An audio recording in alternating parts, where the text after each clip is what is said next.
नाज़रीन, इंसानी हुकूक के आलमी दिन के हम मौके पर जो इंसानी हुकूक की सूरत हाल है उसके हवाले से गुफ्तगू कर रहे हैं। तो हमारे पड़ोसी मुल्क भारत में क्या हो रहा है, अक़लियतों के साथ कश्मीर में क्या हो रहा है, जो आपने मनाजिर देखे कि वहाँ पे किस तरीके से जो किसान हैं वो बाहर है, पूरी दुनिया में जो भारत की इंसानी हुकूक की पामाली है उसके हवाले से लोग सरापा एहतजाज हैं। मेरे साथ मौजूद हैं, किसी तारुफ के मोहताज नहीं, पूरी दुनिया इन्हें जानती है, खालिस्तान अफेयर सेंटर के सदर मोहतरम जनाब डॉक्टर अमरजीत सिंह साहब। डॉक्टर साहब, बहुत शुक्रिया वक्त देने के लिए न्यूज़ वन को। मैं अगर अमूमी बात करूं कि ये गुज़िश्ता जो 73 साल की तारीख है उसमें अगर मैं आपसे अर्ज़ करूं कि ह्यूमन राइट्स के हवाले से भारत का जो ट्रैक रिकॉर्ड है वो किस कदर खराब है, तो आपका जवाब क्या होगा? आज जब हम बात कर रहे हैं, भारत जो 15 अगस्त 1947 को जब ब्रिटिश कॉलोनियल्स यहाँ से निकले तो जिनके हवाले उन्होंने ये इस मुल्क को किया, उन्होंने डिक्लेयर तो अपने आप को जमहूरियत किया और आज तक जमहूरियत का ही ये ढिंढोरा दुनिया में पीट रहे हैं। मगर अगर आप पिछले 73 साल का ट्रैक रिकॉर्ड इनका देखें तो ये जमहूरियत बहुत सारी डिक्टेटरशिप से या इवन आज तो नाजी तर्ज की हुकूमत बन गई है, उनसे भी ये बदतर है। पहली बात सिखों के हवाले से मैं बता दूं आज, क्योंकि दुनिया में इसकी बात चर्चा खूब हो रही है, क्योंकि दिल्ली में 5 से ज्यादा एंट्री पॉइंट्स पे 5 लाख से ज्यादा किसान, जिनमें ज्यादातर पंजाब और हरियाणा के सिख फार्मर हैं, उन्होंने दिल्ली को घेरा हुआ है। तो बात आज सिर्फ फार्मर्स की नहीं है। जब हम ह्यूमन राइट्स के हवाले से करते हैं, कश्मीर के हवाले से बात करें, तो आज दुनिया जानती है कि कैसे भारत ने अपनी हर कमिटमेंट, बेशक वो यूएन सिक्योरिटी काउंसिल के 15 से ज्यादा रेजोल्यूशन हो, उनको वायोलेट किया। और पिछले साल 5 अगस्त 2019 को कॉन्स्टिट्यूशनल गारंटी जो आर्टिकल 370 और 35A के तहत थी, उसको भी खत्म करके पिछले 15 महीने से कश्मीर को एक खुली जेल में बदला हुआ है। यही हाल 30 मिलियन ईसाइयों का भारत की स्टेट्स नागालैंड और मिजोरम में, और 200 मिलियन से ज्यादा दलितों के साथ, जिनको ब्राह्मणवाद की डिग्री ने शूद्र बनाया हुआ है, उनके साथ जो हो रहा है वो हर रोज अखबारों की सुर्खियों में आता है। तो यह भारत की जमहूरियत का ढिंढोरा पीटने वाले आज दुनिया में बेनकाब हो रहे हैं। लेकिन बदकिस्मती है कि ये मगरब के मुल्क, जिनके बिजनेस इंटरेस्ट वहां जुड़े हुए हैं, अब अगेंस्ट चाइना एक उसको एज ए स्ट्रेटेजिक पार्टनर बनाया हुआ है। इन सब ने आंखें मूंदी हुई हैं। डॉक्टर साहब, ये जो आपने तमाम अक़लियतों की सूरत हाल बयान की, चाहे उसके अंदर दलित हों हिंदुओं के, चाहे वो हमारे सिख भाई हों, चाहे वो मुसलमान भाई हों, तो कोई भी अक़लियत जो है वो भारत में आप समझते हैं कि महफूज नहीं है। गो के जो बैरूनी चेहरा है वो तो ये बताते हैं कि जी हम बड़ा सेकुलर मुल्क हैं और हमारे यहाँ बड़ी आज़ादियाँ हासिल हैं, लेकिन हकीकत जो है वो इसके बिल्कुल बरक्स है और हर तरीके से जो माइनॉरिटीज़ हैं उनका इस्तेहसाल हो रहा है भारत में। जी, आपने बिल्कुल ठीक फरमाया।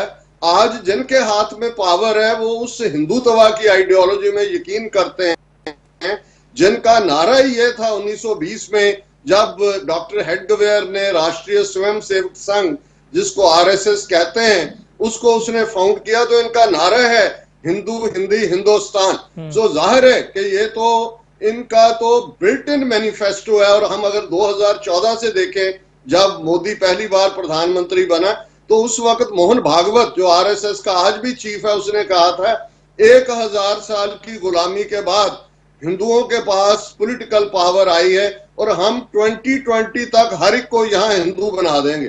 तो जो भारत में वो सीएए का कानून हो, असम में 2 मिलियन मुसलमानों को स्टेटलेस करना हो, लव जिहाद के नाम पे कौ विजिलेंटे ग्रुप्स, और अब जो सिख किरसानी के ऊपर पंजाब और हरियाणा में हमारा जो है वो राइस बॉल भी तोड़ रहे हैं, जो कि 85% से ज्यादा किसान तो पहले ही 5 एकड़ से कम जमीन के मालिक हैं। और हर साल पंजाब में 10 से 20 हजार किसान खुदकुशियां कर रहे हैं पिछले 10 साल से।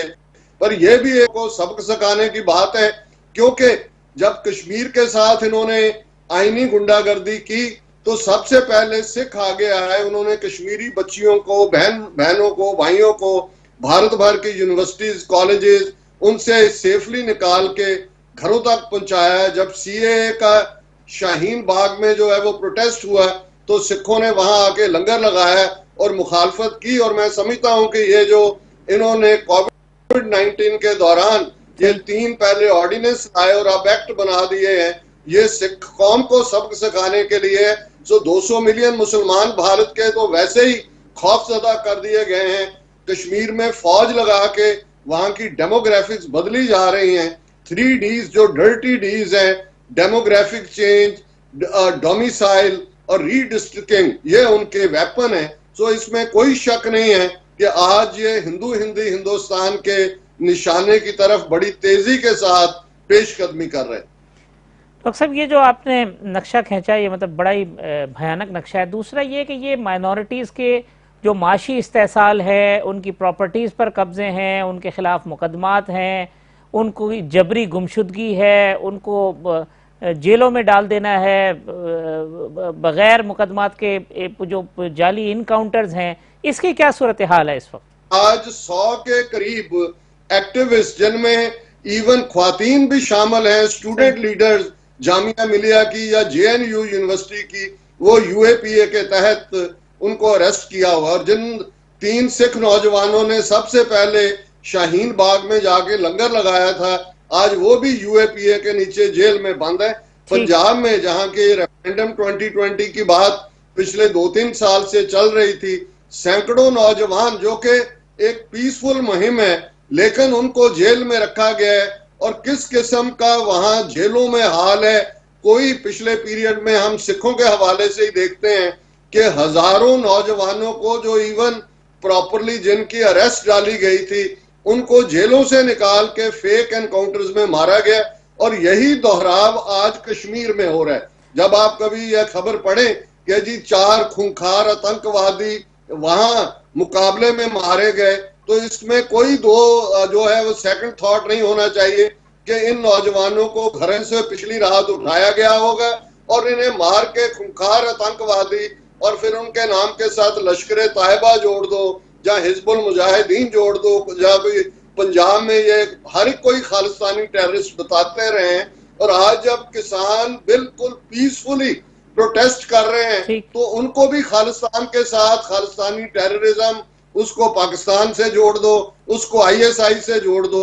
सो ये बर्तारा अकलियतों के खिलाफ लगातारता से जारी है। और ये जो सिचुएशन है सो वो बद से बदतर होती चली जा रही है। डॉक्टर साहब, आखिरी बात ये कि अब वे आउट क्या है? जो दुनिया है वो भी भारत को देख रही है। इस सूरत हाल में आपकी सजेशंस क्या हैं कि जो वहाँ की माइनॉरिटीज़ हैं वो क्या करें? वो उठ खड़ी हों, वो रिएक्ट करें, इंटरनेशनल कम्युनिटी क्या करे, पाकिस्तान क्या करे, किस तरीके से जो है वो इस जुल्म और बर्बरियत से निजात हासिल की जाए? मैं समझता हूँ पहली बात तो अकलियतों के लिए, और इस तरफ काफी पेशकदमी भी हुई है, कश्मीरियों के साथ सिख खड़े हुए हैं। और पिछले दिनों मैंने पाकिस्तान के अवाम, गवर्नमेंट और पर्टिकुलरली मीडिया से भी गुजारिश की थी कि भाई आइए, ये वक्त है। एक तरफ वो ये प्रधानमंत्री मोदी जो कि बिल्कुल हिटलर की री इनकारनेशन है, वो तो कहता है कि जी विपदा में अफसर ढूंढो, और वो इसको इस्तेमाल कर रहा है माइनॉरिटीज और इस किस्म के एक्ट्स के लिए। और मुझे खास तौर पे बेशक पिछले 2 दिन में एक अच्छा रिस्पांस है, मैं शुक्रगुजार हूं आपके इस मीडिया के जरिए भी कि लोगों ने भी रिस्पॉन्ड किया और पाकिस्तानी मीडिया में भी आज भरपूर चर्चा है। सो मैं समझता हूं कि जैसे इमरान खान साहब ने अपना जो उन्होंने एड्रेस किया था UN जनरल असेंबली को वर्चुअल सितंबर के महीने में, उसमें उन्होंने मुसलमानों और ईसाइयों के साथ सिखों का जिक्र भी किया था। सो पाकिस्तान की गवर्नमेंट को अगर जस्टिन ट्रूडो कनाडा के प्राइम मिनिस्टर आवाज उठा सकते हैं, अमेरिका के कांग्रेसमैन उठा सकते हैं, 38 ब्रिटिश पार्लियामेंट के मेंबर जो हैं वो इशू बात कर सकते हैं, तो पाकिस्तान को भी ऑफिशियली ह्यूमन राइट्स के मुद्दे के ऊपर, जैसे कश्मीर के ऊपर, पंजाब की सिचुएशन में और बाकी अकलियतों की तर्जमानी करनी चाहिए। और ये तमाम जो अकलियतें हैं उन्हें उठ खड़ा होना होगा, यूनाइट होना होगा इस जुल्म के खिलाफ, वरना सब आप समझते हैं कि कुचल दिए जाएंगे।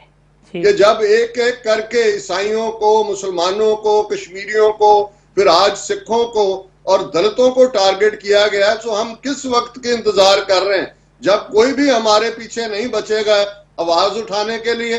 तो मैं समझता हूं कि आज ये खास तौर पे जो डायस्पोरा कम्युनिटीज हैं, और मैं ये बता दूं कि 5 मिलियन सिख डायस्पोरा हैं, 50 लाख सिख भारत के नक्शे की कैद से बाहर हैं।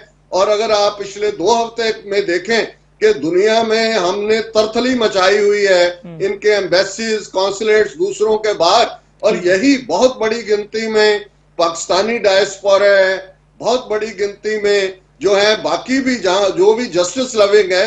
इसको हम कोई मजहबी बात नहीं कर रहे, हमारी स्ट्रगल कोई हिंदू धर्म के खिलाफ नहीं है, हम इंडियन स्टेट के खिलाफ जो कि रिप्रेसिव रिजीम है लड़ रहे हैं। सो हमें सबको इकट्ठा होना है। ठीक, डॉक्टर अमरजीत सिंह साहब बहुत शुक्रिया वक्त देने के लिए। डॉक्टर साहब के जो नुकात